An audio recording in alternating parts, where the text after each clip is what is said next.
حضرت عائشہ صدیقہ طیبہ طاہرہ رضی اللہ تعالی عنہ آپ فرماتی ہیں میں ایک مرتبہ تندور کے اندر روٹیاں لگا رہی ہوں، نبی پاک علیہ الصلوۃ والسلام تشریف لے کے آئے، آپ نے بھی ایک روٹی بنائی، میرا بتایا اس کی روٹی بنا کے تندور کے اندر لگائی، تندور کے اندر لگائی۔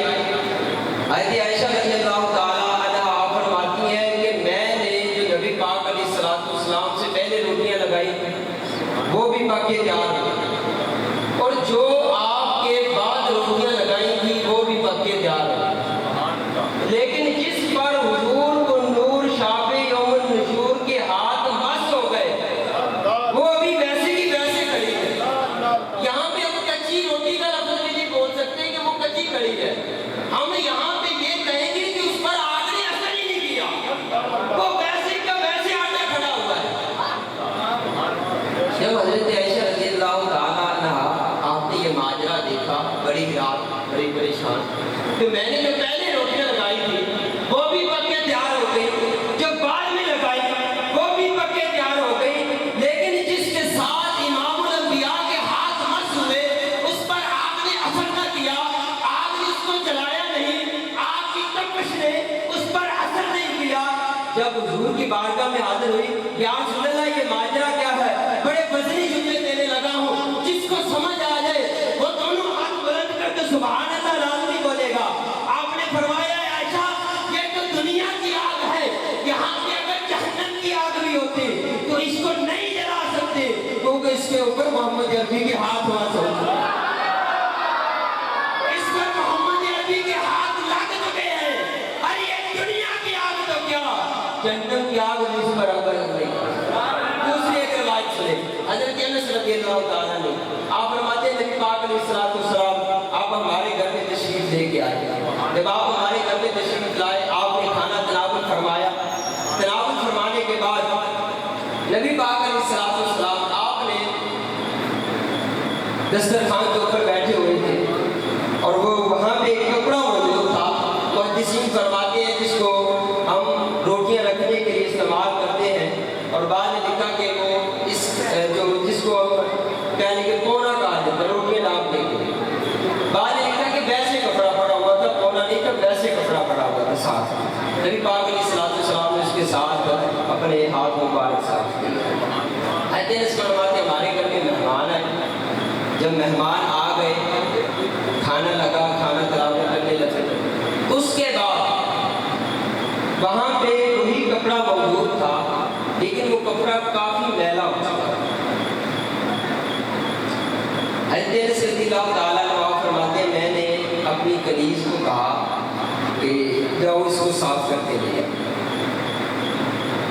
اب ان کے صاف کرنے کا طریقہ کار اور انداز یہ ہوا کرتا تھا کہ وہ اس کپڑے کو جلتے تندور کے اندر پھینک دیتے تھے، تھوڑی دیر گزرتی تھی وہ کپڑا جس کے اوپر میل کچیل لگی ہوتی تھی بالکل صاف شفاف ہو کے باہر نکلا۔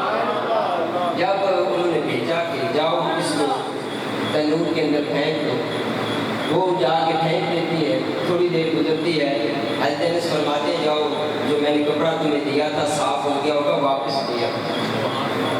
وہ جاتے ہیں جا کے تندور سے وہ کپڑا نکالتے ہیں، آگ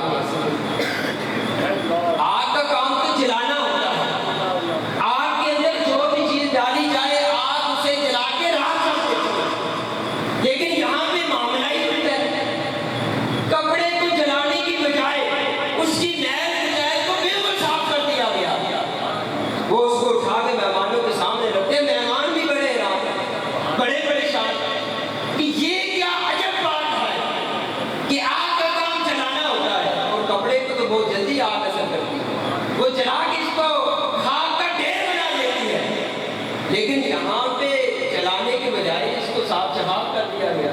مہمانوں نے پوچھ لیا کہ یہ کیا معاملہ، اس کے اندر راز کیا ہے، کس کے اوپر آگ نے اثر نہیں کیا؟ حضرت انس رضی اللہ تعالیٰ عنہ آپ نے فرمایا کہ ایک مرتبہ ہمارے گھر کے اندر امام الانبیاء صلی اللہ علیہ وآلہ وسلم تشریف لائے، آپ نے اپنے ہاتھ مبارک اس کپڑے کے ساتھ مس کیے تھے، جب سے امام الانبیاء کے ہاتھ مس ہوئے ہیں ہمیں اسے دھونے کی ضرورت نہیں پڑتی، صاف کرنے کی ضرورت نہیں پڑتی، بلکہ جب بھی اس کو دھونا ہوتا ہے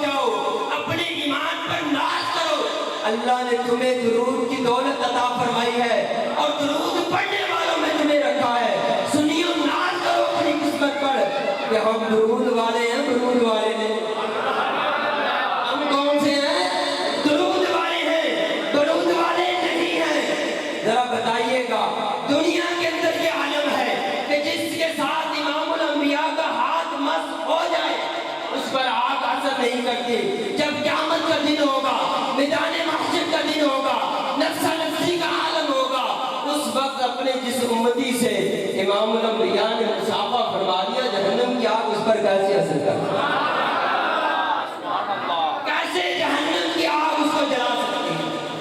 لیکن صدق یقین کے ساتھ, صدق ایمان کے ساتھ, استقامت کے ساتھ, حضور کی شریعت کو ملوث خاطر رکھ کر جب بندہ کوئی یہ عمل کرتا ہے نا, اللہ دنیا میں بھی وہ اس کو عطا فرماتا ہے, قیامت والے دن بھی وہ درجے اس کو ملیں گے کہ دنیا والے بھی اس کے درجات کے اوپر یہ مقام اور مرتبہ اس بندے کو ملتا ہے جو حضور کی ذات کے اوپر کثرت سے درود پاک پڑھتا ہے. تو نیت کریں انشاءاللہ حضور کی ذات پر کثرت کے ساتھ درود پاک پڑھا کریں. چلیں جی, آج کے موضوع کا اس حوالے سے میں چند باتیں آپ کے سامنے رکھتا ہوں کہ عجب جنگ لڑی ہے حسین نے یزید سے, کہ وہ اس سے بڑھ کر جیت کیا یزید تھا. اونچی آواز سے یزید تھا, حسین ہے. آپ تاریخ اٹھا کے دیکھیں, آپ کو پتہ چلے گا کہ یزید کے 14 بیٹے تھے. یزید کے کتنے بیٹے تھے؟ 14 بیٹے تھے یزید کے. کسی کو پتا ہو ان کی شادیاں کس طرح ہو؟ نہیں پتا. کسی کو پتا ہو ان کی قبریں کہاں پہ؟ نہیں پتا. کسی کو پتا ہو ان کی آگے نسل کیسے چلے؟ کسی کو نہیں پتا. کیونکہ یزید کی اصل جنگ امام الانبیاء علیہ السلام کی شریعت کے خلاف تھا. وہ میدان کربلا کے اندر جو اس نے ظلم و ستم کیا وہ نبی پاک علیہ السلام کی شریعت کے خلاف تھا, وہ نواسے رسول کے خلاف تھا. اللہ نے یزید کی نسل کو مٹا دیا. آج دنیا کے کونے کونے کے اندر آپ کو سید الصدار یزید کی نسل مٹ گئی. دنیا کے کونے کونے کے اندر آپ کو سیدزادے ملیں گے. دنیا کے کونے کونے کے اندر آپ کو سادات ملیں گے. یہ نبی پاک علیہ السلام آپ کے نواسے رسول اور آپ کے آل اولاد کی برکت اللہ نے اتنی رکھی. حقیقت کے اندر دیکھا جائے تو یزید نے تخت کے اوپر قبضہ کر لیا تھا.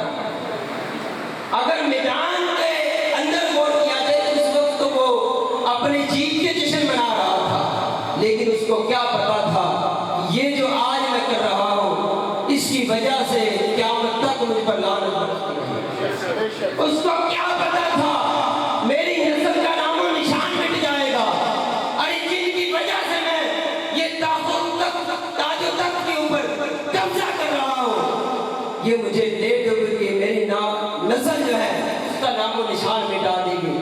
لیکن وہ اس چیز سے بے خبر تھا. وہ اس چیز سے بے خبر ہونے کی وجہ سے اپنے اقتدار کے نشے کے اندر اس نے آل رسول کے اوپر ظلم کیا. اور قیامت تک آج منبر و محراب کے اوپر آپ امام حسین کے تذکرے سنتے رہے, لیکن یزید پلید اور یزید خبیث کے اوپر قیامت تک لوگ لعنت کرتے ہیں. اس کو ذرا سا اور کہنے کے ایک خوبصورت انداز کے اندر آپ کو سمجھانے کی کوشش کرتا ہوں کہ یزید تھا, حسین ہے. اس کے اوپر آپ نے توجہ رکھنی. نبی پاک علیہ السلام آپ نے اپنے نواسی حضرت امام حسین رضی اللہ تعالیٰ کو جنتی پھول قرار دیا کہ یہ میرے پھول ہیں. گویا کہ امام حسین رضی اللہ تعالیٰ عنہ کو نبی پاک علیہ السلام نے گلاب کا پھول کہا. توجہ میری طرف رکھیے گا, بڑے وزنی بات میں کرنے لگا. گلاب کا پھول نبی پاک علیہ السلام نے آپ کو فرمایا. اب آپ کو اس بات کا اندازہ ہوگا کہ جب تک پھول اپنی پتیوں کے ساتھ ہوتا ہے, اپنی پتیوں کے اندر ہوتا ہے, کھلتا نہیں ہے, تب تک اس کی جو خوشبو ہے اس کا دائرہ کار بھی وسیع نہیں. جب تک یہ پھول اس طرح ہوتا ہے، اپنی پتیاں اپنے اندر رکھے ہوتا ہے، تب تک اس کی خوشبو جو ہے وہ پھیلتی نہیں ہے۔ خوشبو لازمی ہوتی ہے لیکن مخصوص سی لمٹ ہوتی ہے، دائرہ کار۔ لیکن جب گلاب کے پھول کو آپ کھلتا دیکھیں گے، اس کی خوشبو کا دائرہ کار بھی وسیع ہوتا ہے، اس کی خوشبو پھیلنا شروع ہوتی ہے۔ اور جب آپ گلاب کی پتیوں کو توڑیں گے تو اس کی خوشبو کا دائرہ کار اور بھی زیادہ بڑھ جائے گا۔ کسی کے ہاتھ میں کوئی پتی آئے گی، کسی کے ہاتھ میں اس کی کوئی پتی آئے گی، تو یہ گلاب اپنی خوشبو جو ہے وہ بڑھاتا چلا جائے گا، اس کی پتیاں اس کی خوشبو لے کر آگے پھیل چلے گئے۔ یزید پلید نے کربلا کے میدان کے اندر نبی پاک کے اس پھول کو بکھیرنے کی کوشش کی۔ اس نے کہا کہ پھول کو بکھیر دیا، اس گلاب کی پتیوں کو، یعنی آل رسول کو میدان کربلا کے اندر تکلیف پہنچائے گی، اذیت پہنچائے گی۔ گویا کہ ان پتیوں کو بکھیرنے کی کوشش کی گئی۔ اس نے سمجھا خوشبو ختم ہو گئی ہے، گلاب مرجھا گیا ہے، لیکن اس کو نہیں پتا تھا کہ یہ پھول کی خوشبو اتنا پھیلے گی کہ جب یہ خوشبو اپنی پھیلنے کی کوشش کرے گا، جب یہ گلاب کا پھول، اس کی پتیاں جب پوری دنیا کے اندر پھیلے گی تو اس کا نتیجہ کیا نکلے گا، اس کا رزلٹ کیا نکلے گا۔ اس کو دبانے کی کوشش کی گئی کہ یہ پھول ختم ہو گیا ہے، لیکن یہ پھول گلاب کا جو تھا یہ اتنا پھیلا، اس کی پتیاں اتنی پھیلی کہ کبھی یہ پھول لاہور کے اندر دادا علی حجویری کے نام سے ظاہر ہوتا ہے، ارے کبھی یہ جو پھول تھا یہ انڈیا کے اندر غریب نواز کے نام سے نمودار ہوتا ہے، ارے کبھی یہ پھول کراچی کی سرزمین کے اوپر عبداللہ شاہ غازی کے نام سے ظاہر ہوتا ہے۔ ارے اس نے سمجھا کہ میں نے کربلا کے اندر اس پھول کو مٹا دیا، لیکن آج دنیا کے کونے کونے کے اوپر سید زندہ ہے۔ آج سید کی خوشبو دنیا کے کونے کونے کے اندر پائی جاتی ہے۔ پھر ہم یہ ڈکے کی چوک کے اوپر کہیں گے کہ عجب لڑی ہے جنگ حسین نے یزید سے، کہ اس سے بڑھ کر وہ جیت گیا۔ یزید تھا، یزید تھا، دونوں ہاتھ بلند کر کے، یزید تھا، یزید تھا۔ اس سے آگے ایک بات سنیں، یہ اب میں نے بھی اپنی ذات کے اوپر غور کرنا ہے، آپ نے بھی اپنی ذات کے اوپر غور کرنا ہے کہ فکر حسین کے اوپر ہم کتنا کاربند ہیں۔ امام حسین رضی اللہ تعالیٰ نے میدان کربلا کے اندر جو فکر اور جو سوچ دی تھی، آج کون اس فکر اور اس سوچ کے مطابق چل رہا ہے؟ یہ نہ اس فکر اور سوچ کے اندر بھی بڑے لوگوں کو غلط فہمی ہو جاتی ہے کہ آپ کی حقیقی سوچ اور اصل فکر کیا تھی۔ حق و باطل کی لڑائی، یہ بھی آپ کی ایک فکر اور سوچ تھی، یہ بھی آپ کا ایک مشن تھا، ٹھیک ہے، لیکن اس کے پس منظر میں اور بھی بہت ساری چیزیں ہیں، ٹھیک ہے، جن کو ہمیں سمجھنے کی ضرورت ہے۔ نعرہ تکبیر، نعرہ رسالت، نعرہ حیدری، اللہ محمد چار یار حاجی باغ کتب فرید، حق فرید یا فرید، حق فرید، سبحان اللہ۔ امام حسین رضی اللہ تعالیٰ عنہ آپ بادشاہ ہیں، قیامت والے دن اگر انہوں نے ہم سے یہ سوال کر لیا کہ تم میرے اوپر روتے رہے، محرم کے دن آتے تھے آنسو بہانا شروع کر دیتے تھے، محرم کے دن آتے تھے تمہارا دل رنجیدہ ہو جایا کرتا تھا، ایسی کیا وجہ تھی کہ تم میرے اوپر روئے؟ جب محرم کے دن آتے تھے تمہاری آنکھوں سے آنسو جاری ہو جایا کرتے تھے، تمہارا دل غمگین ہو جایا کرتا تھا۔ سادہ سا بندہ بھی یہ جواب دے سکتا ہے کہ حضور آپ نے شریعت بچائی، آپ نے شریعت پر پہرا دیا۔ اچھا میں نے شریعت بچائی، میں نے شریعت پر پہرا دیا، بتاؤ کہاں ہے وہ شریعت؟ جس کے اوپر میں نے پیر دیا تھا، حضور آپ نے نماز کی پیر دیا، نماز بچائی۔ اچھا میں نے نماز بچائی، کہاں ہے وہ نماز کہ میں نے اپنے سر کو سجدے کے اندر رکھ دیا اور سجدے کے اندر میرا سر تن سے جدا کیا گیا، میں نے تو اس وقت بھی نماز نہ چھوڑی۔ بتاؤ نماز کہاں ہے؟ حضور آپ مظلوموں کا ساتھ دینے والے ہیں۔ اچھا تم نے زندگی گزاری، کتنا مظلوموں کا تم نے ساتھ دیا؟ ہے ہمارے پاس بھی جواب کہ ہم امام حسین کو یہ جواب دیں؟ فکر کی بات ہے۔ چلے اس سے بڑھ کر ایک اور بات، امام حسین رضی اللہ تعالیٰ عنہ جنت میں جانے سے کہتے تھے، جنت کے سرکار ہے نا، روک سکتے روک کے پوچھنے کے لیے ایک سوال بتا کے جنت کے اندر چلا ہے۔ امام حسین پوچھ رہے کہ تو میرے نام کے نعرے لگاتا تھا، میرے نام کے قصیدے پڑھتا تھا، بتا مجھ میں اور یزید میں کیا فرق ہے؟ سادہ سے سادہ بندہ وہ بھی یہ جواب دے گا کہ حضور آپ کا یزید سے بنا کیا مقابلہ، آپ کا یزید سے کیا مواصلہ؟ حضور آپ صاحب کردار وہ بے کردار، آپ صاحب ایمان وہ بے ایمان۔ آپ چاہتے تھے کہ سارے نمازی بن جائیں، وہ چاہتا تھا کہ نماز نہ پڑھے۔ آپ چاہتے تھے سارے با کردار بن جائیں، وہ چاہتا تھا کہ کوئی بھی با کردار نہ بنے۔ آپ چاہتے تھے کہ سارے باعمل مسلمان بن جائیں، وہ چاہتا تھا سارے بے عمل بن جائیں۔ وہ یزید خبیث چاہتا تھا کہ کعبہ مٹ جائے، آپ چاہتے تھے سارے حج کو جائیں۔ اس کا مطلب یہ ہوا، اس کا نتیجہ یہ نکلتا ہے کہ نماز پڑھنا یہ حسینی پروگرام ہے۔ جس کو سمجھ آئی وہ بولے نماز پڑھنا یہ حسینی پروگرام ہے، زکوٰۃ ادا کرنا یہ حسینی پروگرام ہے، ناحق لوگوں پر ظلم نہ کرنا یہ حسینی پروگرام ہے، قرآن کی تلاوت کرنا نوکے نیزے کے اوپر یہ حسینی پروگرام ہے۔ اور یزیدی پروگرام کون سے؟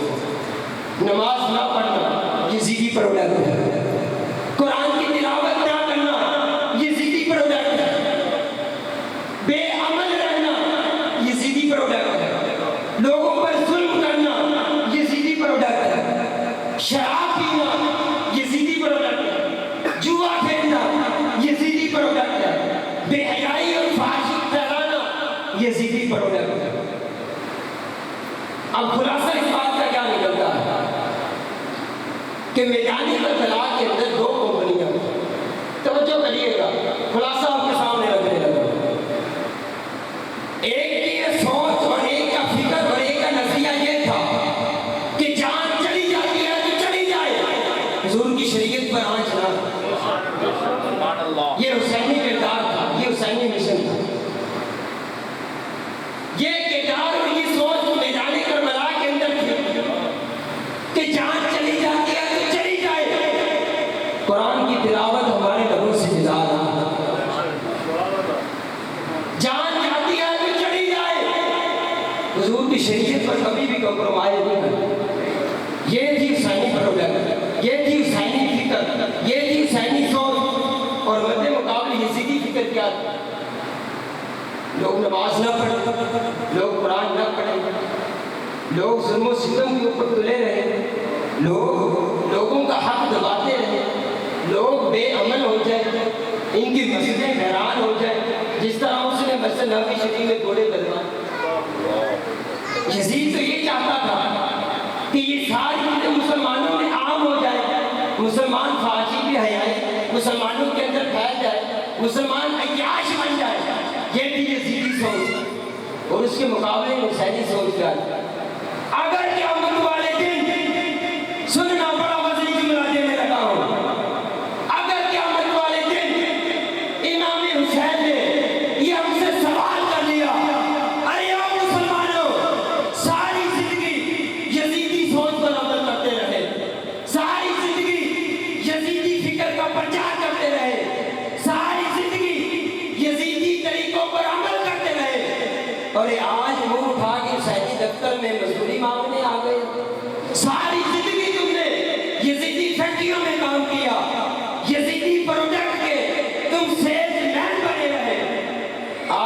حسینی دفتر میں آ کے مزدوری مانگتے ہو کہ شروع سے یہاں سے آئے؟ یہ بھی تو سوال ہو سکتا ہے نا، یہ بھی تو پوچھا جا سکتا ہے۔ لیکن آج کے دور کے اندر قربان جائے اس نفسا نفسی کی دور کے اندر اور اس غیر گزرے دور کے اندر، اگر کوئی یہ مجھ سے پوچھے کہ آج کے دور کے اندر حسینی مشن کا اصل وارث کون ہے، آج کے دور کے اندر حسینی مشن کو لے کر چلنے والا اور اس پر کاربند کون ہے، میں ڈکے کی جوڑ کے کہوں گا، اگر تمہیں دیکھنا ہو کہ آج کے دور کے اندر حسینی مشن کا اصل وارث کون ہے، حسینی طریقے پر عمل کرنے والا کون ہے، حسینی فکر کا پرچار کرنے والا کون ہے، تو میں کہوں گا کراچی کے اندر بیٹھے امیر رسول کو دیکھو۔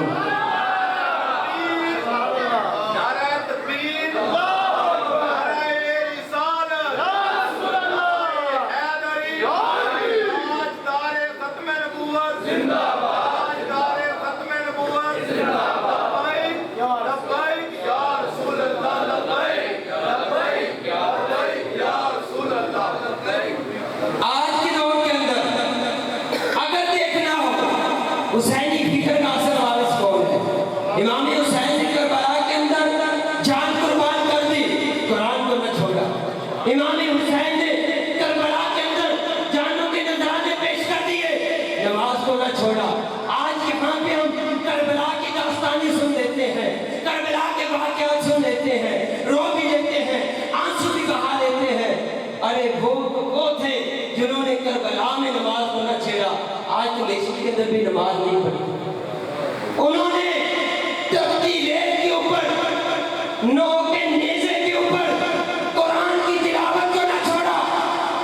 آج تم بند کمرے کے اندر بیٹھ کر، نرم و نازک بستر کے اوپر بیٹھ کر، اے سی والے کمرے کے اندر بھی قرآن کی تلاوت نہیں کر سکتے۔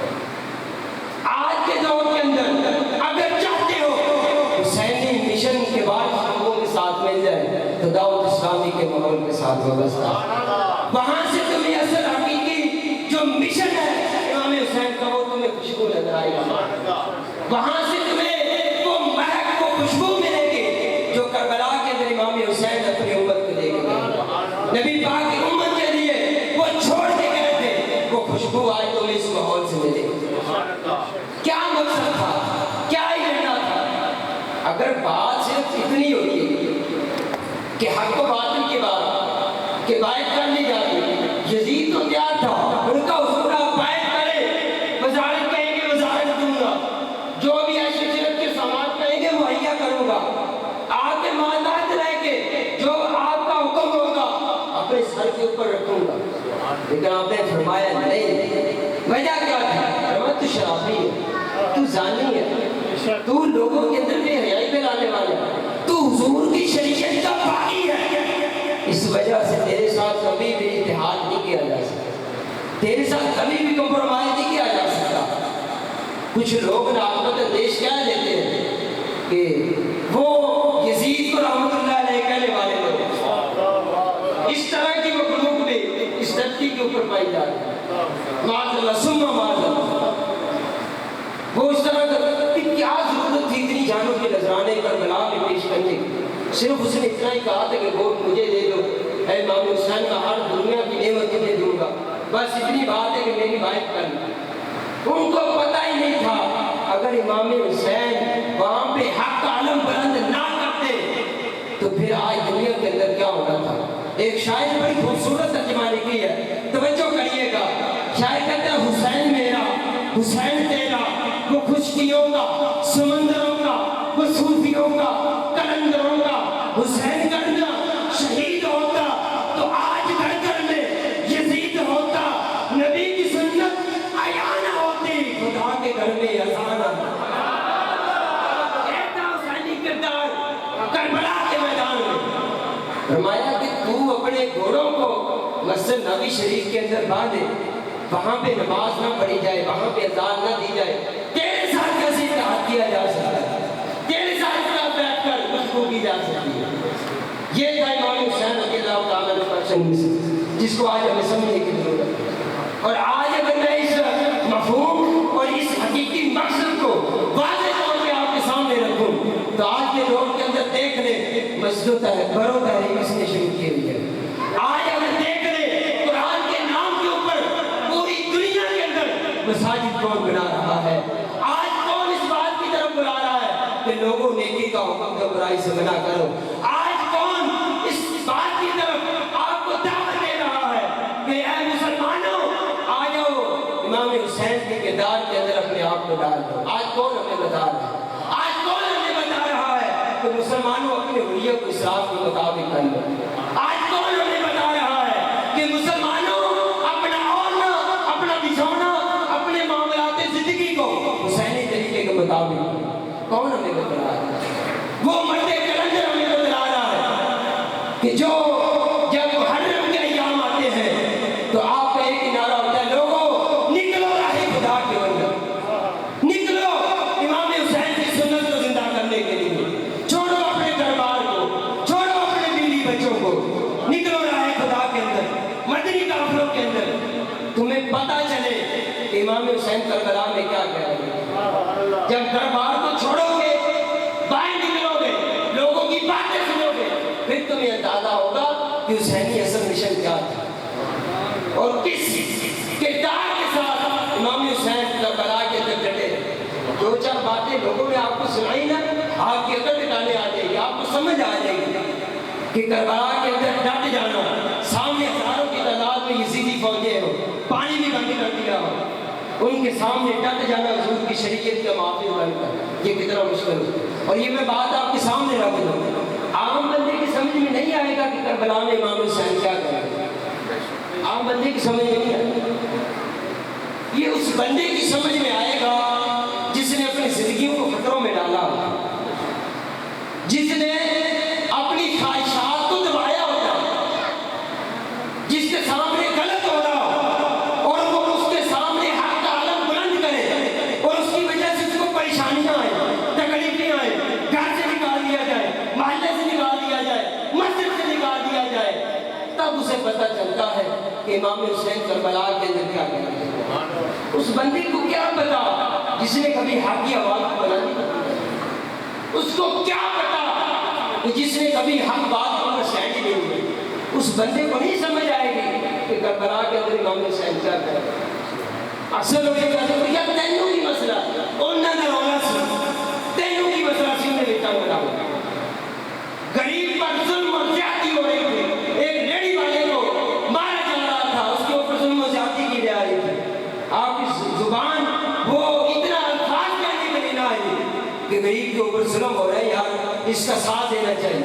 اس بندے کو کیا پتا کہ امام حسین کربلا میں کیا کہا؟ اس کو نہیں سمجھ آئے گی. اسی بندے کو سمجھ آئے گی جس نے اپنی خواہشات کے اوپر شریعت کو ترجیح دی. اور یہ میں آپ کو بتا دوں، حسینیت اور یزیدیت یہ دو فلسفے ہیں. یہ صرف ایسا نہیں ہے کہ کربلا کے اندر جنگ ہوئی اور ختم ہو گئی. جو جنگ امام حسین نے کربلا کے اندر شریعت اور اسلام کو بچانے کے لیے اپنی جانوں کے نذرانے پیش کیے تھے، یہ جنگ قیامت تک جاری رہے گی. جب بھی یزیدی فکر کے لوگ میدان عمل میں آئیں گے تب حسینی فکر کے وارث آ کے ان کا مقابلہ کریں گے. تب حسینی فکر کے لوگ میدان عمل میں نکل کر ان باطل قوتوں کا مقابلہ کریں گے اور اگر ہو سکا تو اپنی جانوں کے نذرانے بھی پیش کریں گے. اور اس کی مثالیں آپ نے سمجھ رہی ہوگی، دیکھ رہی ہوگی کہ جب بھی یزیدی فکر کا وارث سلمان تسیر میدان عمل میں آتا ہے تو غازی ممتاز صاحب زادے یا پھر اس کے ساتھ قدم سے ملا کرتے ہیں. جب بھی کوئی یزید پلید کی فکر کو لے کر میدان عمل میں نکلتا ہے تب حسین کے ماننے والے اس کا کام تمام کرتے ہیں. تو ایسا نہیں ہوگا کہ یزیدی فکر کے لوگ آئیں گے تو حسینی فکر کے لوگ ختم ہو جائیں. یہ قیامت تک جاری رہے. تو بعد میں کہہ رہا تھا کہ یہ دو فلسفے ہیں، دو نظریات ہیں، ایک حسینیت ایک یزیدیت. اور میں آپ کو کہنے کے چند الفاظ کے اندر اپنی اس گفتگو کو سمیٹنے لگا ہوں. جب اہل زیاد کوفہ کے اندر آئے، کوفہ والوں نے لیٹر بھیجے، خط بھیجے کہ امام حسین اے نواسے رسول آپ تشریف لے آئیں، ہم آپ کے ساتھ ہیں، ہم آپ کی باعث کرنے کو تیار ہیں. تحریک کے اندر آتا ہے کہ امام حسین رضی اللہ تعالیٰ عنہ آپ جب کوفہ تشریف لے گئے اور وہاں پہ جب آپ نے نماز ادا کی، فجر کی نماز کے وقت 40,000 بندے نے آپ کے پیچھے نماز پڑھی آپ کی امامت کے اندر، اور جب ابن زیاد آیا، ابن زیاد نے آ کے سب سے پہلے دعوتیں کی، کوفہ کے جو لالچی لوگ تھے نا وہ اس کے ساتھ تھے۔ اب میں 3 کیٹیگری بتانے لگا ہوں یزیدی فکر کے بندے کی نشانی کیا ہے۔ جو یزیدی فکر کے لوگ تھے وہ اس کے ساتھ لالچ کی وجہ سے آئے، باقیوں کو اس نے کچھ پیسہ دیا، مال و دولت دی، باقی کے لوگ بھی اس کے ساتھ ہوئے۔ اب تیسرا ایک طبقہ بچ گیا تھا جو امام حسین کے ساتھ کھڑا ہوا تھا، انہوں نے کہا جو کچھ مرضی ہو جائے ہم کبھی بھی امام حسین کے ساتھ نہیں چلیں۔ اس نے بڑے بڑے خاندان، بڑے بڑے قبیلے کے جو لوگ تھے، سردار تھے، ان سارے قبیلے کے سرداروں کو قید کیا اور اپنے محل کی چھت کے اوپر کھڑا کیا، اور اس نے کہا کہ جتنے بھی کوفہ والے تمہارے قبیلے، تمہاری برادری کے لوگ ہیں، سب کو کہو کہ اپنے گھروں کے اندر چلے جائیں، امام حسین کے ساتھ چھوڑیں۔ جب انہوں نے چھت کے اوپر جا کر اپنے اپنے رشتے داروں، برادری والے لوگوں کو وہاں سے جانے کے لیے کہا، وہ لوگ مجبور تھے کہ یہ قتل کر دے گا، وہ چلے چلے۔ کچھ لوگوں نے لالچ کی وجہ سے آپ کے امام حسین کے ساتھ چھوڑا، کچھ لوگوں نے پیسے مال و دولت کی وجہ سے امام حسین کے ساتھ چھوڑا، اور تیسری قسم کے لوگ وہ تھے جنہوں نے ڈر اور خوف کی وجہ سے حق کے راستے کو چھوڑتے ہوئے یزید کی طرف چلے گئے۔ یہ 3 طرح کے لوگ تھے، اور اگر میں پورے کوفہ کے اندر نظر دلاؤں تو مجھے صرف ایک حسینی بندہ نظر آتا ہے، اور اس کا نام ہے حضرت حر رضی اللہ تعالیٰ عنہ۔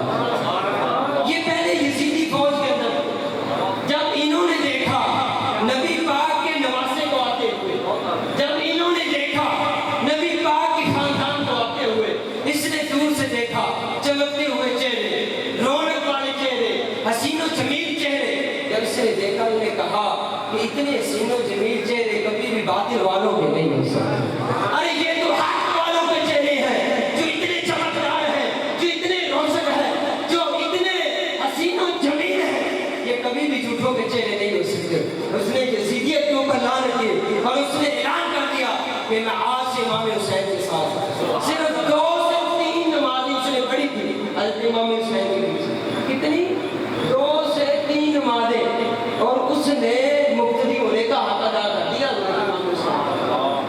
2 سے 3 نمازیں پڑھی اس نے، اور میدان کربلا کے اندر اپنی جان سمیت اپنے کنبے کا جانوں کا نذرانہ پیش کر دیا۔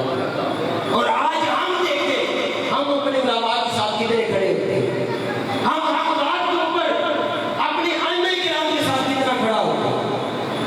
آج میں اور اپنے آپ سے سوال کریں، پوچھیں اپنی ذات سے کہ جب دین کی بات آتی ہے، ایک طرف حق کی بات ہوتی ہے، ایک طرف باطل بات ہوتی ہے، ہم کتنا حق کا ساتھ دیتے ہیں، کتنا گھر والوں کی کہنے کی وجہ سے مجبور ہو جاتے ہیں، کتنے لوگ لعنت کی وجہ سے پیچھے چلے جاتے ہیں۔